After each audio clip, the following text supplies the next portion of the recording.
ओम शांति। आइए हम आज से दादी जानकी जी की दुआओं भरी छोटी छोटी कहानियाँ सुनते हैं समर्पण पुस्तिका से। पहली बार बाबा से दादी जी कब मिली?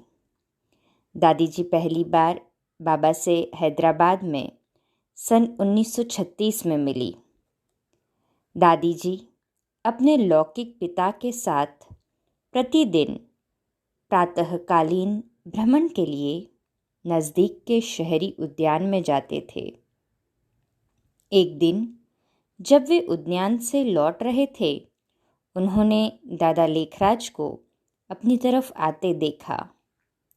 दादी जी के पिता, जो कि उम्र में दादा से छोटे थे, दादा को झुककर नमस्कार करने लगे, लेकिन दादा ने ऐसे करने नहीं दिया। दादी जी ने मासूमियत से दादा को देखा तो उनमें शक्तिशाली प्रकाश का अनुभव किया। ये बहुत ही सुंदर पल था, जो कि दादा का दिव्य प्रकाशित मस्तक दादी जी को आकर्षित कर रहा था। उसी समय दादी जी को बाबा से अलौकिक स्नेह अर्थात रूहानी प्यार का तीर लगा, जिससे लौकिक परिवार से उनका मोह प्राकृतिक रूप से छूटने लगा। दादी जी दिल ही दिल में यह जान गई कि यही मेरे असली और मेरे अति प्यारे पिता है।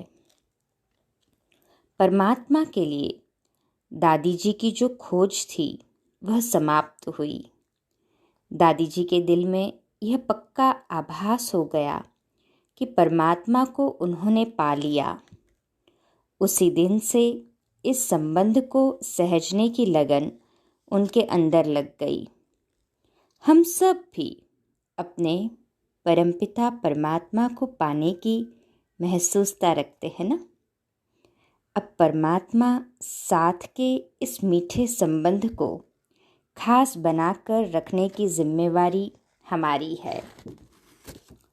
दादी जी पिता और बच्चों के दिल की बात सुनाते हैं। अभी ओम मंडली में हैदराबाद में सन 1936 की बात है। यज्ञ में आने से पहले दादी जी बाबा के सत्संग में जाती थी, जिसका नाम ओम मंडली था। एक दिन दादी ओम मंडली में गई तो बाबा सृष्टि चक्र की शिक्षा दे रहे थे। ऐसा पाठ दादी जी ने पहली बार पढ़ा था। यह एक साधारण सा शिक्षा का कक्ष था, जिसमें बच्चे बेंच पर बैठते थे और सामने एक टेबल तथा बोर्ड होते थे। बोर्ड पर सृष्टि चक्र की फोटो थी। इसमें परमात्मा के बारे में स्पष्टता दर्शाई गई थी।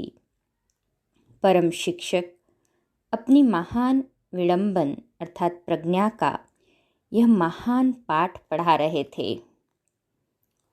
परम शिक्षक अपनी महान विजडम का जब पाठ पढ़ा रहे थे तो दादी कक्षा में प्रवेश हुई और पीछे खड़ी होकर देखने लगी।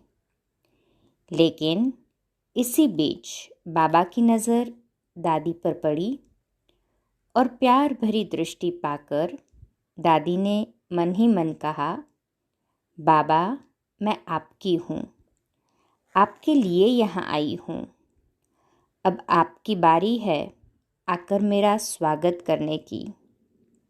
बाबा आप मुझे बुलाइए।